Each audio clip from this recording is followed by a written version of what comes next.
मैं Harinder Singh लखोल, general secretary भारतीय किसान यूनियन पंजाब।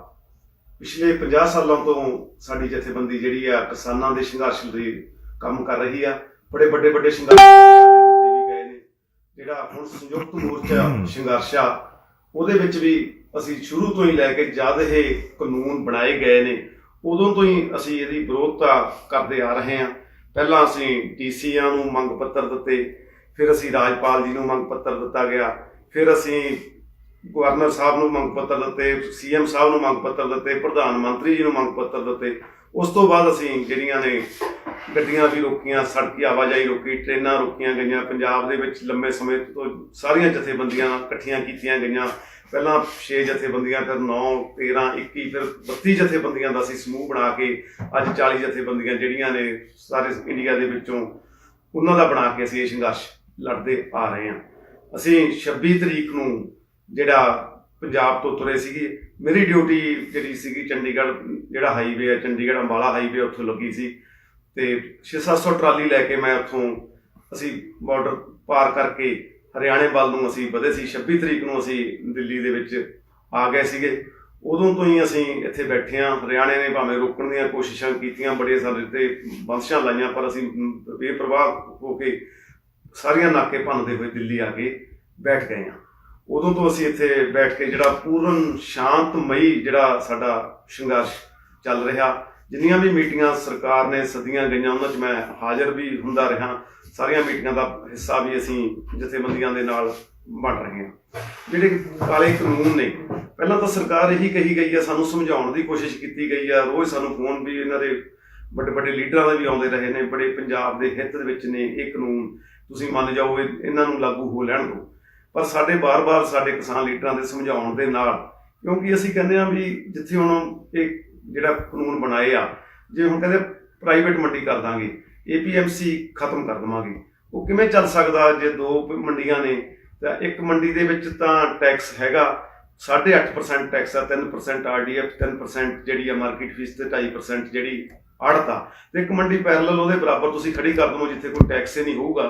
ਤਾਂ ਉਹ ਕਿਸਾਨਾਂ ਨੂੰ 10, 20 ਰੁਪਏ, 50 ਰੁਪਏ ਵੀ ਵੱਧ ਦੇ ਕੇ ਸਾਲ 6 ਮਹੀਨੇ ਸਾਰੀ ਫਸਲ ਆਪ ਲੈ ਜਾਣਗੇ। ਸਾਡਾ ਜਿਹੜਾ ਟੈਕਸ ਆ ਸਾਰਾ ਟੈਕਸ ਖਤਮ ਹੋ ਜੂ। ਜਿੰਨੇ ਸਾਡੇ ਆੜਤੀ ਆ, 25,000 ਪੰਜਾਬ 'ਚ ਆੜਤੀ ਆ, ਲੱਖ ਉਹਨਾਂ ਦੇ ਨਾਲ ਮੁਲਾਜ਼ਮ ਜੁੜਿਆ ਹੋਇਆ, ਪੱਲੇਦਾਰ ਜੁੜੇ ਹੋਏ ਨੇ, ਟਰਾਂਸਪੋਰਟਰ ਜੁੜੇ ਹੋਏ ਨੇ, ਸਾਰੇ ਉਹ ਵਿਹਲੇ ਹੋ ਜਾਣਗੇ। ਜਿਵੇਂ ਜੀਓ ਦੇ ਸਿਮ ਨੇ ਵੀ ਇਵੇਂ ਕੀਤਾ ਸੀ, ਸਾਲ ਸਾਨੂੰ ਫ੍ਰੀ ਦਿੱਤਾ ਸੀ। ਉਸ ਤੋਂ ਬਾਅਦ ਜਿਹੜਾ ਸਾਡੀਆਂ ਸਾਰੀਆਂ ਕੰਪਨੀਆਂ ਜਿਵੇਂ BSNL ਮਾਰ ਦਿੱਤੀ। ਇਹ ਸੇਮ ਗੱਲ ਸੀਗੀ ਵੀ ਸਾਡੀਆਂ ਮੰਡੀਆਂ ਇਹ ਖਤਮ ਕਰਨੀਆਂ ਚਾਹੁੰਦੇ ਸੀ ਇਹ ਕਾਨੂੰਨ ਦੇ ਵਿੱਚ।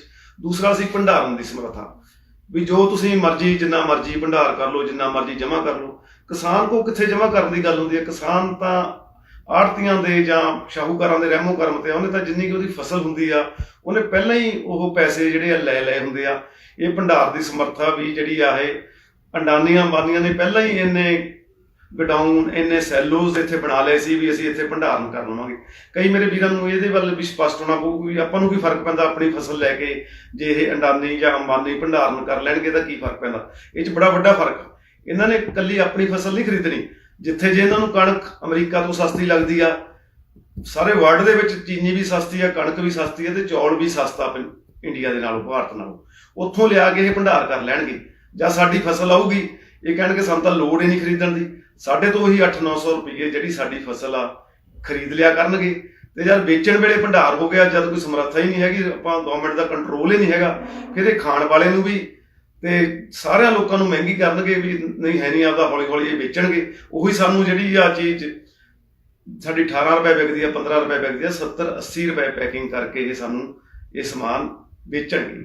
ਇਹ ਜਿਹੜੇ ਕਾਨੂੰਨ ਜਿਹੜੇ ਬਣਾਏ ਨੇ, ਇਹਨਾਂ ਨੇ ਸਿਰਫ ਇਹ ਕਾਰਪੋਰੇਟ ਘਰਾਣਿਆਂ ਦੇ ਲਈ ਉਹ ਬਣਾਇਆ ਵੀ ਇਹ ਸਮਾਨ ਲੈ ਲੈਣ ਤੇ ਉਸ ਤੋਂ ਬਾਅਦ ਮਹਿੰਗੇ ਭਾਅ ਤੇ ਜਿਹੜਾ ਸਮਾਨ ਆ ਉਹ ਵੇਚੀ ਜਾਣ।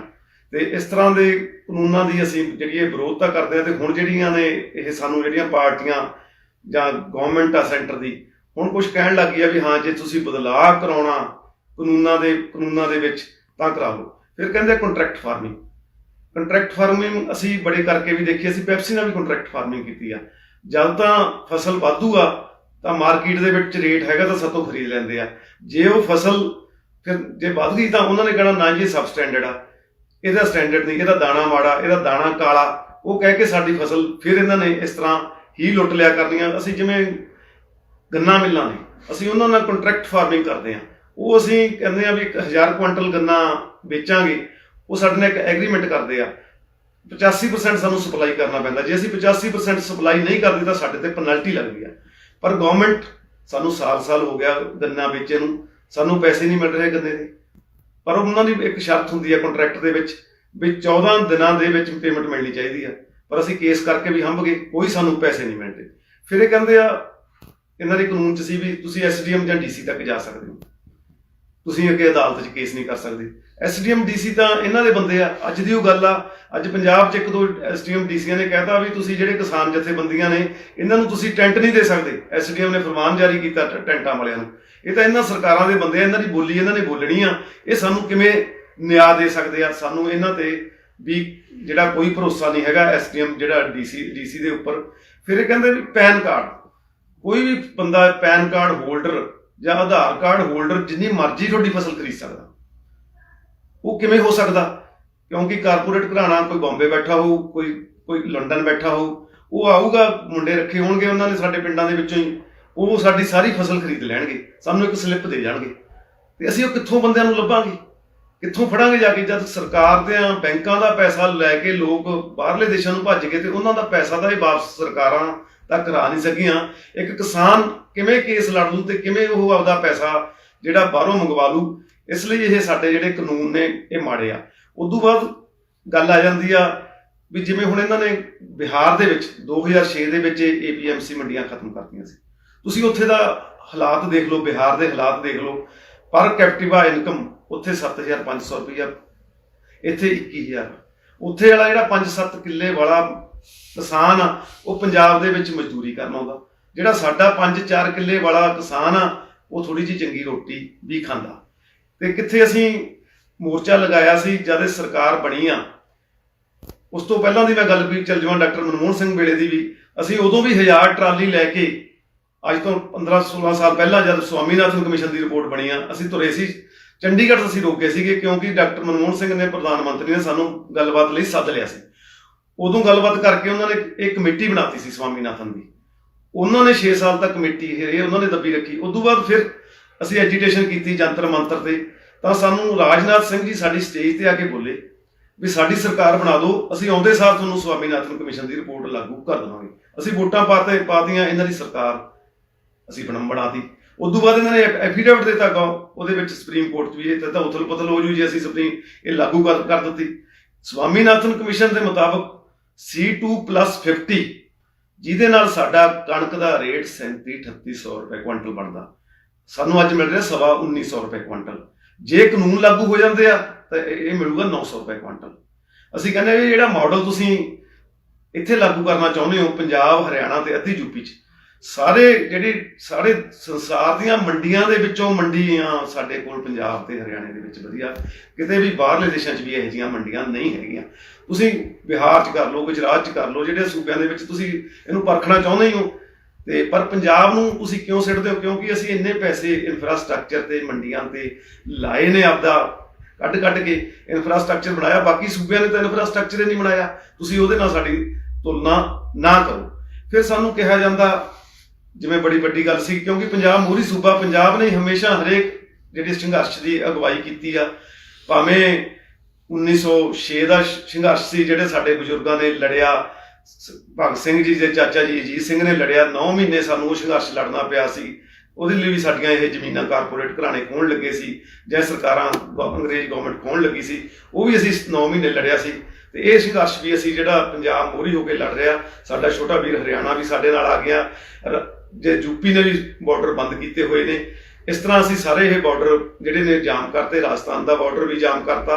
ਤੇ ਸਾਡੇ ਨਾਲ ਜਿਹੜੇ ਕਿਸਾਨ ਨੇ, ਬੱਚਿਆਂ ਤੋਂ ਲੈ ਕੇ ਬੀਬੀਆਂ, ਹਰ ਵਰਗ ਦਾ ਜਿਹੜਾ ਲੋਕ, ਹਰ ਤਰ੍ਹਾਂ ਦੀ ਸਹਾਇਤਾ, NRI ਵੀਰਾਂ ਦੀ ਸਹਾਇਤਾ ਸਾਨੂੰ ਮਿਲ ਰਹੀ ਆ। ਤੇ ਅਸੀਂ ਇਹ ਸੰਘਰਸ਼ ਨੂੰ ਲੰਮਾ ਚੌੜਾ ਕਰਕੇ ਹੋਰ ਵਧਾ ਰਹੇ ਹਾਂ। ਤੇ ਸਰਕਾਰ ਤੇ ਸਾਨੂੰ ਫਿਰ ਅੱਜ ਵੀ ਚਿੱਠੀ ਆਈ ਆ ਬਈ ਤੁਸੀਂ ਗੱਲਬਾਤ ਕਰ ਸਕਦੇ ਹੋ, ਕੋਈ ਟਾਈਮ ਦਿਓ। ਇਹ ਸਰਕਾਰ ਦੀ ਨੀਅਤ ਖਰਾਬ ਆ, ਕਿਉਂਕਿ ਜਿਵੇਂ ਹੁਣ ਪ੍ਰਧਾਨ ਮੰਤਰੀ ਲਾ ਲਓ, ਇੱਕ ਪਾਸੇ ਤਾਂ ਸਾਡੇ ਨਾਲ ਇਹ ਗੱਲਾਂ ਕਰਨ ਲਈ ਤੋਮਰ ਜੀ ਚਿੱਠੀ ਲਿਖਦੇ ਆ, ਇਹਨਾਂ ਦੇ ਮੰਤਰੀ ਸਾਨੂੰ ਚਿੱਠੀ ਲਿਖਦੇ ਆ ਵੀ ਆ ਜਾਓ ਤੁਹਾਡੀਆਂ ਅਸੀਂ ਮੰਗਾਂ ਤੇ ਵਿਚਾਰ ਕਰਕੇ ਹੱਲ ਕਰਨ ਨੂੰ ਤਿਆਰ ਆ, ਕਾਨੂੰਨ ਵਾਪਸ ਨਾ ਕਰਵਾਓ ਤੇ ਇਹਨਾਂ 'ਚ ਸੋਧ ਕਰਵਾ ਲਓ। ਤੇ ਪਰਸੋਂ ਪ੍ਰਧਾਨ ਮੰਤਰੀ ਇਹ ਕਹੀ ਜਾਂਦਾ ਇਹ ਜੇ ਤਾਂ ਕਾਨੂੰਨ ਹੀ ਨਹੀਂ ਹੈਗੇ, ਇਹ ਤਾਂ ਲੋਕ ਬੜੇ ਖੁਸ਼ ਨੇ, ਇਹ ਤਾਂ ਕਿਸਾਨ ਬੜੇ ਖੁਸ਼ ਨੇ। ਤੇ ਅੱਜ ਹੀ ਆਪਣੀਆਂ ਟੀਮਾਂ ਅੱਜ ਹੰਸਰਾਜ ਦੀ ਦਾ ਪੜ੍ਹੋ, ਉਹਨਾਂ ਨੂੰ ਭੇਜਿਆ ਹੋਇਆ ਪਿੰਡਾਂ 'ਚ, ਇਹਨਾਂ ਨੇ ਲੋਕਾਂ ਨੂੰ ਸਮਝਾਉਣ ਤੇ ਇਹ ਸਾਨੂੰ ਸਮਝਾਉਂਦੇ ਤੁਰੇ ਫਿਰਦੇ ਆ। ਤੇ ਇੱਕ ਪ੍ਰਧਾਨ ਮੰਤਰੀ ਜੀ ਨੂੰ ਮੈਂ ਇਹ ਵੀ ਗੱਲ ਕਹੂੰਗਾ, ਉਹ ਹੋਰ ਸਟੇਟਾਂ ਦੇ ਵਿੱਚ ਪਿੱਛੇ ਪਰਸੋਂ ਗੁਜਰਾਤ ਦੇ ਵਿੱਚ ਕੱਛ ਦੇ ਵਿੱਚ ਕਿਸਾਨਾਂ ਨੂੰ, ਸਿੱਖ ਕਿਸਾਨਾਂ ਨੂੰ ਖਾਸ ਕਰਕੇ ਬਿਠਾ ਕੇ ਉਹਨਾਂ ਨਾਲ ਮੀਟਿੰਗਾਂ ਕਰ ਰਹੇ ਨੇ, MP ਦੇ ਵਿੱਚ ਮੀਟਿੰਗਾਂ ਕਰ ਰਹੇ ਨੇ। ਕੀ ਆ ਕਿਸਾਨ ਨਹੀਂ ਦਿਸਦੇ? ਇਹਨਾਂ ਦੇ ਘਰ ਤੋਂ 35 ਕਿਲੋਮੀਟਰ ਦੂਰ ਬੈਠੇ ਆ ਅਸੀਂ, ਲੱਖਾਂ ਕਿਸਾਨ ਬੈਠਾ, ਇਹਨਾਂ ਨਾਲ ਮੀਟਿੰਗ ਨਹੀਂ ਕਰ ਸਕਦੇ? ਐਡੇ ਦੂਰੇ ਕਿਸਾਨ ਲੱਭਦੇ ਤੁਰੇ ਫਿਰਦੇ ਨੇ। ਚੰਗੀ ਗੱਲ ਆ, ਗੁਰਦੁਆਰਾ ਸਾਹਿਬ ਕੱਲ ਇਹਨਾਂ ਨੇ ਮੱਥਾ ਟੇਕਿਆ ਰਕਾਬਗੰਜ ਸਾਹਿਬ। ਅਸੀਂ ਤਾਂ ਸਮਝਦੇ ਸੀ ਵੀ ਕੁਛ ਇਹਨਾਂ ਦੇ ਅਕਲ ਪੈ ਜੂ, ਮਹਾਰਾਜ ਵੱਲੋਂ ਕੁਛ ਹੋ ਜੂ। ਇਹਨਾਂ ਨੂੰ ਮੱਥਾ ਟੇਕ ਕੇ ਸਿੱਧਾ ਇੱਥੇ ਆਉਣਾ ਚਾਹੀਦਾ ਸੀ। ਇੱਥੇ ਆ ਕੇ ਐਲਾਨ ਕਰਦੇ ਵੀ ਤੁਹਾਡੀਆਂ ਮੰਗਾਂ ਮਨਜ਼ੂਰ ਨੇ ਸਾਨੂੰ ਤੇ ਅਸੀਂ ਤਿਆਰ ਆ ਤੁਹਾਡੀਆਂ ਮੰਗਾਂ ਮੰਨਣ ਨੂੰ, ਪਰ ਉਹ ਮੱਥਾ ਟੇਕ ਕੇ ਮੁੜ ਗਏ ਨੇ। ਇੱਥੇ ਸਾਨੂੰ ਸੁਨੇਹੇ ਦੇਈ ਜਾ ਰਹੇ ਆ। ਇੱਕ ਵਾਰੀ ਵੀ ਪ੍ਰਧਾਨ ਮੰਤਰੀ ਨੇ ਇਹ ਨਹੀਂ ਕਿਹਾ ਵੀ ਹਾਂ ਅਸੀਂ ਜਿਹੜੇ ਕਾਨੂੰਨ ਆ ਉਹਨਾਂ 'ਚ ਸੋਧ ਕਰਨ ਲਈ ਤਿਆਰ ਆ। ਹੇਠਲੇ ਮਿਨਿਸਟਰਾਂ ਤੋਂ ਹੀ ਇਹ ਜਿਹੜੀਆਂ ਗੱਲਾਂ ਕਹਾ ਰਹੇ ਨੇ, ਉਹ ਸਾਨੂੰ ਮਨਜ਼ੂਰ ਨਹੀਂ। ਅਸੀਂ ਸੰਘਰਸ਼ ਨੂੰ ਜਿੰਨਾ ਵੀ ਹੋ ਸਕਿਆ ਵੱਧ ਤੋਂ ਵੱਧ ਲੰਮਾ ਕਰਾਂਗੇ ਤੇ ਹਰ ਤਰ੍ਹਾਂ ਦੀ ਲੜਾਈ ਲੜਾਂਗੇ। ਤੇ ਇੱਕ ਮੈਂ ਬੇਨਤੀ ਵੀ ਕਰਨਾ ਚਾਹੁੰਦਾ ਆਪਣੇ ਸਾਰੇ ਵੀਰਾਂ ਨੂੰ, ਜਿੰਨੇ ਕਿਸਾਨ ਵੀਰ ਨੇ, ਬਈ ਉਹ ਵੱਧ ਤੋਂ ਵੱਧ ਹਰੇਕ ਪਿੰਡ ਦੇ ਵਿੱਚੋਂ, ਜਿਵੇਂ 13,500 ਪਿੰਡ ਆ, ਇੱਕ ਟਰਾਲੀ ਇੱਥੇ ਹੋਰ ਆਉਣੀ ਚਾਹੀਦੀ ਆ ਭਰ ਕੇ ਬੰਦਿਆਂ ਦੀ। ਹਰੇਕ ਪਰਿਵਾਰ ਦਾ ਇੱਕ ਮੈਂਬਰ ਇੱਥੇ ਆਉਣਾ ਚਾਹੀਦਾ। ਇਸ ਤਰ੍ਹਾਂ ਨਹੀਂ ਆਉਣਾ ਚਾਹੀਦਾ ਵੀ ਮੈਂ ਕਾਰ 'ਚ ਗਿਆ ਤੇ ਹਾਜ਼ਰੀ ਲਵਾ ਕੇ ਮੈਂ ਵਾਪਸ ਚੱਲਿਆ, ਵੀ ਸੰਡੇ ਸੀ ਕੱਲ ਹਜ਼ਾਰਾਂ ਬੰਦਾ ਆਇਆ ਤੇ ਵਾਪਸ ਨਹੀਂ। ਘੱਟੋ ਘੱਟ ਹਰੇਕ ਜਿਹੜਾ ਮੈਂਬਰ ਆਉਂਦਾ ਇੱਕ ਹਫ਼ਤਾ ਉਹ ਇੱਥੇ ਜ਼ਰੂਰ ਰੁਕੇ, ਕਿਉਂਕਿ ਇਹੋ ਜਿਹਾ ਸੰਘਰਸ਼ ਨਾ ਤਾਂ ਦੁਨੀਆ ਤੇ ਹੋਇਆ। ਪਹਿਲੀ ਵਾਰ ਇਹੋ ਜਿਹਾ ਸੰਘਰਸ਼ ਹੋ ਰਿਹਾ, ਪਹਿਲੀ ਵਾਰ ਐਡਾ ਸੰਘਰਸ਼ ਅਸੀਂ ਲੜ ਰਹੇ ਹਾਂ। ਤੇ ਇੱਕ ਬਹੁਤ ਵੱਡੀ ਜਿਹੜੀ ਸਾਡੇ ਕੌਮ ਨੂੰ, ਸਾਡੇ ਨੌਜਵਾਨਾਂ ਨੂੰ ਵੱਡੀ ਸੇਧ ਜਿਹੜੀ ਮਿਲੀ ਹੈ ਸੰਘਰਸ਼ ਦੇ ਵਿੱਚੋਂ। ਸਾਡਾ ਨੌਜਵਾਨ ਨੂੰ ਇਹ ਕਹਿ ਰਹੇ ਸੀਗੇ ਜੀ ਇਹ ਤਾਂ ਉੱਠਦਾ ਪੰਜਾਬ ਹੋ ਗਿਆ, ਇਹ ਤਾਂ ਜੀ ਨਸ਼ਈ ਹੋ ਗਏ ਬੱਚੇ ਇਹਨਾਂ ਦੇ, ਇਹ ਨੌਜਵਾਨ। ਅੱਜ ਦੇਖੋ ਸਾਡੇ ਨੌਜਵਾਨ ਮੁੰਡੇ ਕਿਵੇਂ ਪਹਿਰੇ ਦਿੰਦੇ ਆ ਸਾਰੀ ਰਾਤ ਕੱਢ ਕੇ, ਕਿਵੇਂ ਸਟੇਜ ਦੇ ਆਲੇ ਦੁਆਲੇ ਰਾਖੀਆਂ ਕਰਦੇ ਨੇ, ਕਿਵੇਂ ਕੋਈ ਕਾਨੂੰਨ ਦੀ ਨੂੰ ਹੱਥ 'ਚ ਨਹੀਂ ਲੈ ਰਹੇ, ਕਿਸੇ ਨੂੰ ਮਾੜਾ ਨਹੀਂ ਕਹਿ ਰਹੇ। ਆਂਢੀਆਂ ਗੁਆਂਢੀ ਜੋ ਲੋਕ ਸਾਡੇ ਨਾਲ ਰਹਿ ਰਹੇ, ਕਿਵੇਂ ਅਸੀਂ ਉਹਨਾਂ ਨੂੰ ਲੰਗਰ ਛਕਾ ਰਹੇ ਹਾਂ, ਕਿਵੇਂ ਮਾਵਾਂ ਧੀਆਂ ਭੈਣਾਂ ਦੀ ਅਸੀਂ ਰਾਖੀ ਇੱਜ਼ਤ ਕਰ ਰਹੇ ਹਾਂ। ਇੱਕ ਵੱਖਰੀ ਮਿਸਾਲ ਆ। ਤੇ ਅੱਜ ਸਾਡਾ ਜਿਹੜਾ ਨੌਜਵਾਨ ਵੀ ਜਾਗ ਗਿਆ ਤੇ ਅੱਜ ਉਹ ਕਹਿ ਰਿਹਾ I am a farmer, ਮੈਂ ਕਿਸਾਨ ਆ। ਅੱਗੇ ਕਹਿਣ ਨੂੰ ਤਿਆਰ ਨਹੀਂ ਸੀ ਹੁੰਦਾ ਵੀ ਮੈਂ ਕਿਸਾਨ ਆ। ਅੱਜ ਹਰ ਇੱਕ ਬੰਦਾ ਸਾਨੂੰ ਕਹਿ ਰਿਹਾ ਮੈਂ ਕਿਸਾਨ ਆ। ਹਰ ਇੱਕ ਬੰਦਾ ਝੰਡੇ ਤੇ ਬੈਜ, ਸਾਡੇ ਕੋਲ ਇੰਨੀ ਕਿ ਝੰਡਿਆਂ ਤੇ ਬੈਜ ਦੀ ਸ਼ਾਰਟੇਜ ਆ ਵੀ ਰੋਜ਼ ਅਸੀਂ ਹਜ਼ਾਰਾਂ ਝੰਡਾ ਬੈਜ ਵੰਡਦੇ ਆ ਤੇ ਹਜ਼ਾਰਾਂ ਝੰਡਾ ਬੈਜ ਸਕੂਟਰਾਂ, ਮੋਟਰਸਾਈਕਲਾਂ, ਕਾਰਾਂ ਤੇ ਘਰਾਂ ਤੇ ਲਗਾਇਆ ਜਾਂਦਾ। ਅਸੀਂ ਬੇਨਤੀ ਕਰਦੇ ਹਾਂ ਸਾਰੀਆਂ, ਜਿਵੇਂ ਰਾਜਨੀਤਿਕ ਪਾਰਟੀਆਂ ਨੂੰ ਪਿੱਛੇ ਛੱਡ ਦਿਓ, ਸਾਰੇ ਝੰਡੇ, ਕੋਈ ਵੀ ਕਿਸਾਨ ਜਥੇਬੰਦੀਆਂ, ਅਸੀਂ ਨਹੀਂ ਕਹਿੰਦੇ ਸਾਡਾ ਕੋਈ ਵੀ ਜਥੇਬੰਦੀ ਦਾ ਝੰਡਾ ਤੁਸੀਂ ਆਪਦੇ ਘਰ ਦੇ ਉੱਪਰ, ਹਰੇਕ ਬੰਦਾ ਜਿਹੜਾ ਝੰਡਾ ਆਪਦੇ ਘਰ ਦੇ ਉੱਪਰ ਲਾਵੇ। ਬੈਜ ਹਰ ਇੱਕ ਨੂੰ ਲਾਉਣਾ ਚਾਹੀਦਾ ਤੇ ਮੈਂ ਕਿਸਾਨ ਆ ਇਹ ਕਹਿਣਾ ਚਾਹੀਦਾ। ਆਪਦੀਆਂ ਗੱਡੀਆਂ ਤੇ ਸਟicker ਵੀ ਅਸੀਂ ਦਿੰਦੇ ਹਾਂ, ਸਟicker ਲਾਉਣੇ ਚਾਹੀਦੇ ਆ ਤਾਂ ਕਿ ਪਤਾ ਲੱਗ ਸਕੇ ਵੀ ਇਹ ਜਿਹੜੇ ਹੈਗੇ ਨੇ ਕਿਸਾਨ ਆ ਗਏ ਨੇ। ਦੂਸਰੀ ਮੈਂ ਬੇਨਤੀ ਕਰੂੰ, ਸਾਡੇ ਕੋਲ ਬਹੁਤ ਟਰੱਕ ਨੇ ਜਿਹੜੇ ਪੰਜਾਬ ਦੇ ਵਿੱਚ ਖੜੇ ਨੇ, ਜਿਹੜੇ ਸੀਜ਼ਨਲੀ ਕੰਮ ਕਰਦੇ ਆ। ਮੈਂ ਉਹ ਟਰੱਕ ਯੂਨੀਅਨ ਵਾਲਿਆਂ ਨੂੰ ਵੀ ਬੇਨਤੀ ਕਰਦਾ ਵੀ ਜਿੰਨੇ ਟਰੱਕ ਨੇ ਉਹ ਸਾਰੇ ਵਿਹਲੇ ਖੜੇ ਨੇ, ਉਹਨਾਂ ਤੇ ਤਰਪਾਲਾਂ ਪਾ ਕੇ, ਕਿਉਂਕਿ ਠੰਡ ਦਾ ਮੌਸਮ ਹੋ ਗਿਆ, ਉਹ ਸਾਨੂੰ ਜਿਹੜੇ ਨੇ ਉਹਦੇ ਤੇ ਤਰਪਾਲਾਂ ਪਾ ਲਓ। ਗੱਦੇ ਸਾਡੇ ਕੋਲ ਵਾਧੂ ਨੇ, ਇੱਥੇ ਸਮਾਨ ਬਹੁਤ ਵਾਧੂ ਆ। ਕਿਸੇ ਵੀ ਵੀਰ ਨੂੰ ਕੋਈ ਲੋੜ ਨਹੀਂ ਜਿੱਥੇ ਸਮਾਨ ਲੈ ਕੇ ਆਉਂਦੇ, ਸਿਰਫ ਤੁਸੀਂ ਕਿਸਾਨ ਆਪ ਆ ਜਾਓ। ਅਸੀਂ ਰਹਿਣ ਲਈ ਵੀ ਜਗ੍ਹਾ ਸਾਡੇ ਕੋਲ ਵਾਧੂ ਹੈਗੀ ਆ, ਅਸੀਂ ਕੰਬਲ ਵੀ ਵਾਧੂ ਦੇਵਾਂਗੇ, ਲੰਗਰ ਵੀ ਵਾਧੂ ਆ। ਤੇ ਪਰ ਤੁਸੀਂ ਜ਼ਰੂਰ ਪਹੁੰਚੋ, ਕਿਉਂਕਿ ਸਰਕਾਰ ਨੇ ਇੰਨੀ ਛੇਤੀ ਝੁਕਣਾ ਨਹੀਂ, ਲੰਮੇ ਸੰਘਰਸ਼ ਲੜਨੇ ਪੈਣੇ ਆ। ਲੰਮੇ ਸੰਘਰਸ਼ ਲੜਨ ਲਈ ਤਿਆਰ ਆ। ਵੈਸੇ ਸਰਕਾਰ ਘਬਰਾਈ ਹੋਈ ਆ, ਕਿਉਂਕਿ ਅਸੀਂ ਜਿਹੜਾ 26-27 ਤਰੀਕ ਨੂੰ ਵੀ ਜਿਹੜਾ ਸਾਰੀਆਂ ਦੇਸ਼ਾਂ ਦੇ ਵਿੱਚ ਅੰਬੈਸੀਆਂ ਦੇ ਸਾਹਮਣੇ ਜਿਹੜੇ ਅਸੀਂ ਧਰਨੇ ਦੇਣ ਦਾ ਪ੍ਰੋਗਰਾਮ ਬਣਾ ਲਿਆ, ਉਹ ਵੀ ਦੇਵਾਂਗੇ। ਤੇ ਜਿਹੜੇ ਅਸੀਂ ਅੱਜ ਤੋਂ ਅਸੀਂ ਜਿਹੜੇ ਬਰਥ ਤੇ ਵੀ ਬੈਠ ਗਏ, ਸਾਡੇ 11 ਲੀਡਰ ਬੈਠ ਗਏ ਨੇ 24 ਘੰਟੇ ਲਈ, ਉਹ ਅਸੀਂ ਕੰਟੀਨਿਊ ਕਰਨ ਜਾ ਰਹੇ ਹਾਂ। 23 ਤਰੀਕ ਨੂੰ ਵੀ ਜਿਹੜੀ ਅਸੀਂ ਹੈਗੀ ਆ ਇੱਕ ਸਮੇਂ ਦਾ ਜਿਹੜਾ ਭੋਜਨ ਦੁਪਹਿਰ ਦਾ, ਉਹ ਵੀ ਅਸੀਂ ਤਿਆਗ ਰਹੇ ਹਾਂ। ਤੇ 27 ਨੂੰ ਜਿਹੜੀ ਹੈਗੀ ਆ ਮੋਦੀ ਦੀ ਮਨ ਕੀ ਬਾਤ, ਉਹਦਾ ਵੀ ਅਸੀਂ ਵਿਰੋਧ ਕਰ ਰਹੇ ਹਾਂ ਥਾਲੀਆਂ ਵਜਾ ਕੇ। ਇਸ ਤਰ੍ਹਾਂ ਦੇ ਅਸੀਂ ਜਿਹੜੇ ਨੇ ਇਹ ਪ੍ਰੋਗਰਾਮ ਦਿੱਤੇ ਜਾ ਰਹੇ ਨੇ। ਤੇ ਹੁਣ ਇਹੀ ਬੇਨਤੀ ਆ ਵੀ ਵੱਧ ਤੋਂ ਵੱਧ ਕਿਸਾਨ ਕੋਈ ਘਰੇ ਨਾ ਬੈਠੇ। ਆਖਰੀ ਅੰਦੋਲਨ ਆ, ਐਡਾ ਵੱਡਾ ਨਹੀਂ ਹੋ ਸਕਦਾ। ਇੱਕ ਬੱਚਾ ਸਾਡਾ ਪਹੁੰਚਣਾ ਚਾਹੀਦਾ। ਅਸੀਂ ਜੰਗ ਜਿੱਤਾਂਗੇ, ਇਹ ਯਕੀਨੀ ਆ ਵੀ ਜਿੱਤ ਕੇ ਜਾਵਾਂਗੇ। ਸਾਰੇ ਬਾਰਡਰਾਂ ਤੇ ਪੂਰੇ ਤੌਰ ਤੇ ਬੈਠੇ ਆ, ਕੋਈ ਸਾਨੂੰ ਫਿਕਰ ਕਰਨ ਦੀ ਲੋੜ ਨਹੀਂ, ਅਸੀਂ ਜੰਗ ਜਿੱਤਾਂਗੇ।